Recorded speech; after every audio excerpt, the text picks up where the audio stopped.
On November 20th, 2025, in the heavenly Mazzaroth sign of Scorpio, there was a new moon that took place. Today, as I'm filming, it is currently November 22nd, 2025. And I am doing this for a reason, and I will show you what it looks like for today as I'm filming this.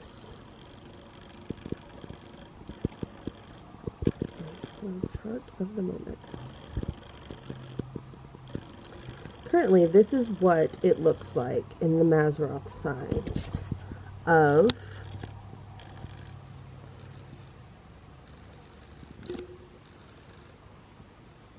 (0 degrees) of Sagittarius. The sun has just moved over the line into Sagittarius. And as you can see, the moon is also in the sign of Sagittarius, 29 degrees. And it's about to be leaving into the sign of Capricorn.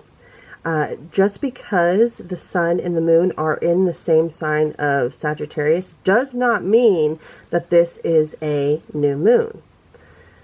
The energy of the new moon is still very fresh from when it took place in Scorpio, but the sun is moving forward, and the moon is the fastest moving luminary, or as some would call it, a planet, here in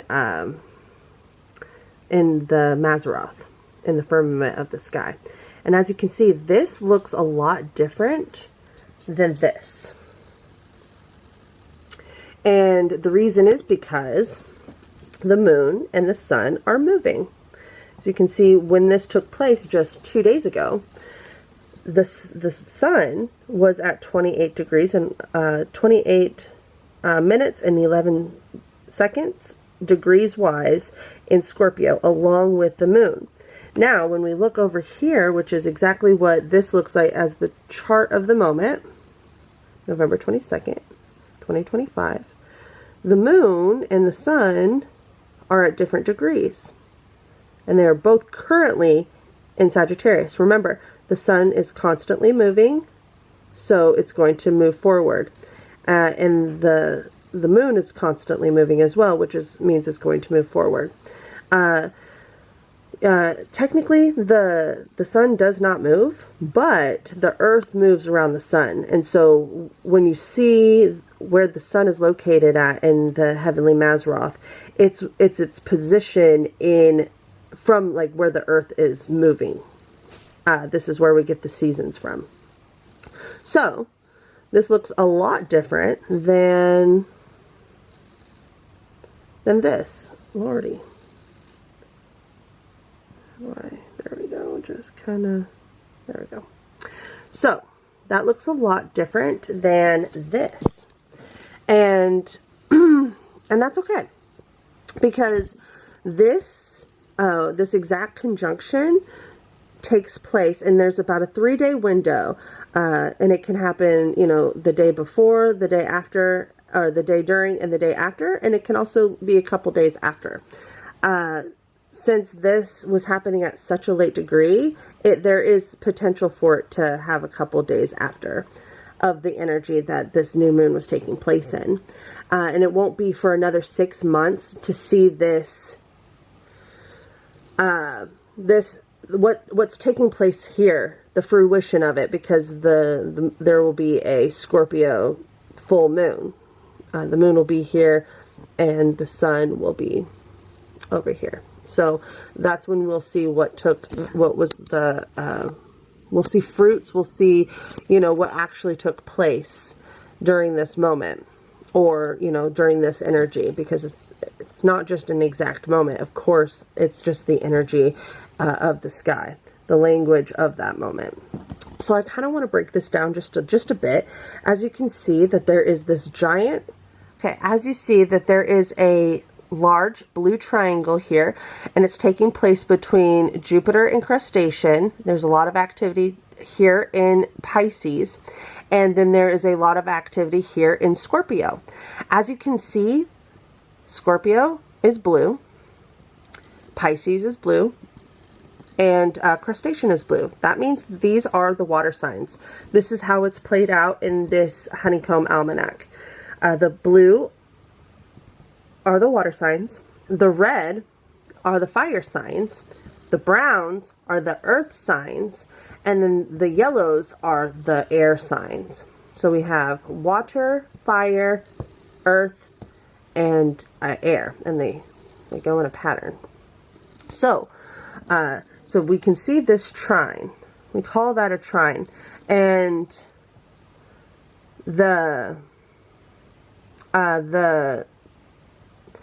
these are called a sextile, and yes, they're blue because it's a positive harmony, and they are taking place with Uranus. Here it is in retrograde. There's a lot of retrograde planets, as you can see, tons of them. Those little R's right next to the planets, that's retrograde. And so this is actually in Taurus, but as you can see, it's at 29 degrees during this exact new moon, right?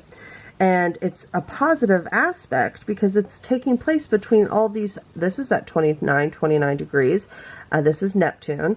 And this is at 25 degrees. So within I believe it's 5-degree orb. And these are at 28. So there's a 5-degree orb that will create a positive harmonious aspect. And as you can see here, if we look over here, that same trine is taking place in crustacean and Scorpio and in Pisces. And then there's the sextile with Uranus, and then there's a sextile here with Pluto now. Oh, there's one that's still there right here too. And that's because it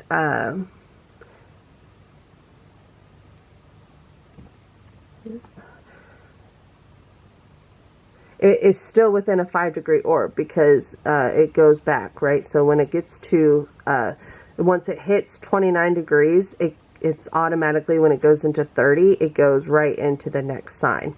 So that is why they are also trining this, because they're very, very close. And we can see that there is differences taking place here. But not very many differences, as you can see. There's some different aspects between the moon because it has moved, and they're a little off center. They're having some harsh aspects here, which just means there's work that needs to be done, because fire and water don't typically, like, they're not of the same modality, so they create a tension there. And that's because, you know, water and fire, there could either be a fire and, you know, you need water to put it out, or there could be smoke, there could be steam, there could be,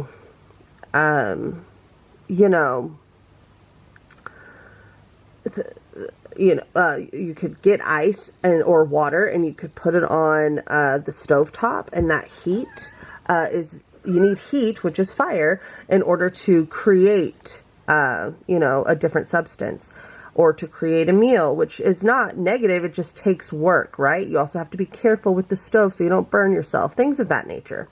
So, and you can see it here with the earth sign, with the water sign.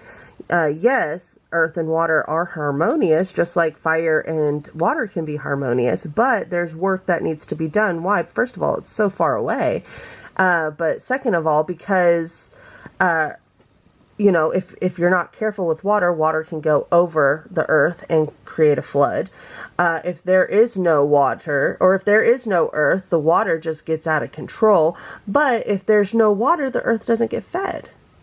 You know, it needs nutrients. It needs, it needs to be, damp in order to create mud, to create, buildings, to grow matter. So that is a little bit about, why we have these red lines, where do the blue lines come from, things like that. And here we have the energy of the new moon again. And as we can see,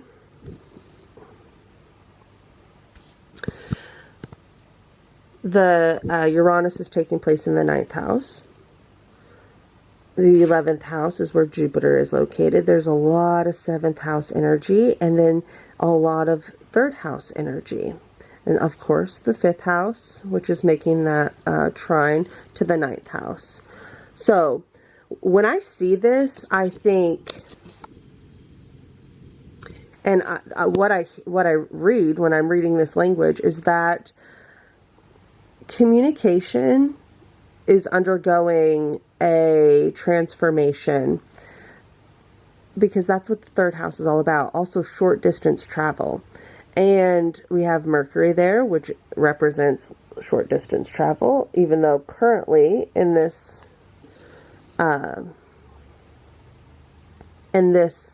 layout, it's happening in Scorpio. So there could be something that's hidden, that hasn't, been taken to the front of either the mind, or it's not fully exposed yet.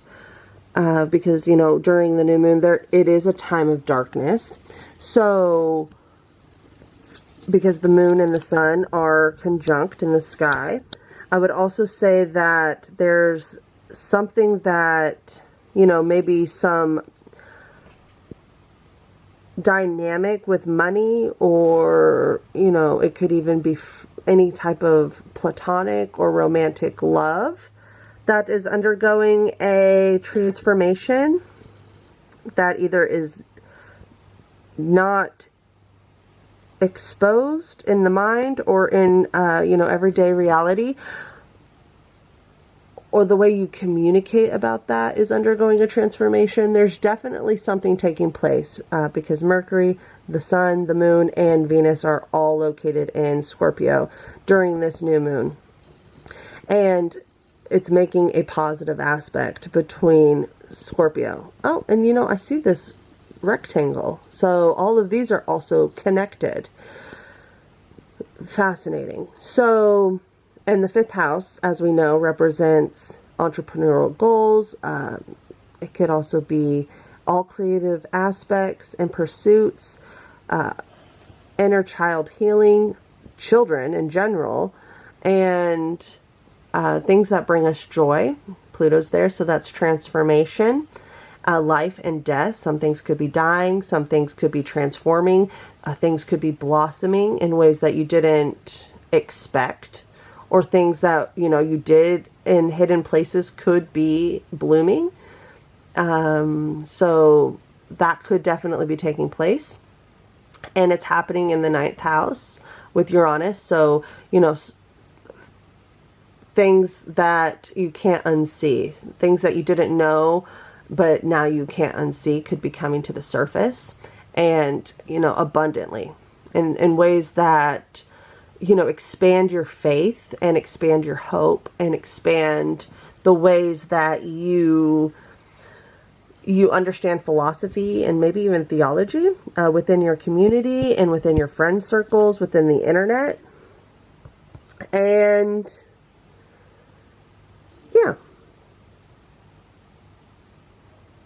yeah, I would just watch out with, friendships and relationships. There could be a lot of no's with Saturn there, or internal no's, like I'm not ready yet, or Neptune. There could be a lot of inside delusions that you have to work through, or deceptions, or even,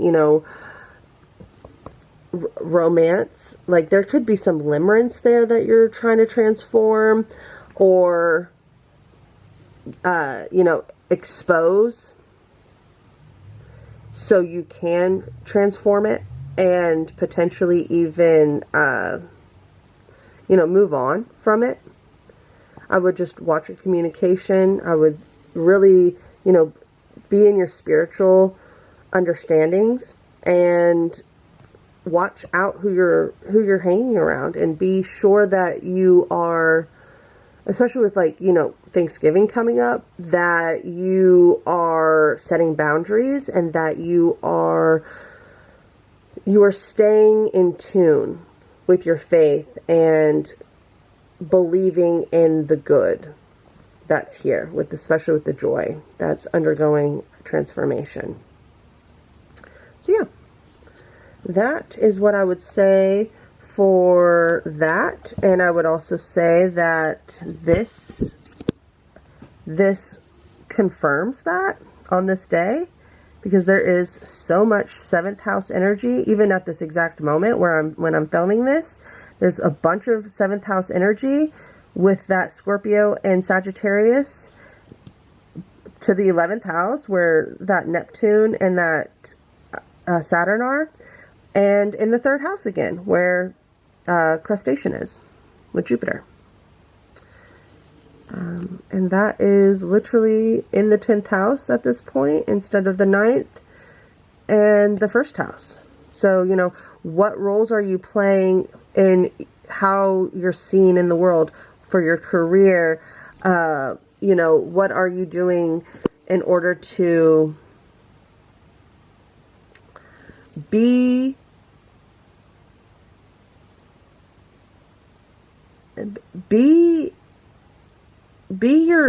who you are. You know, be who you are with this in the 1st house.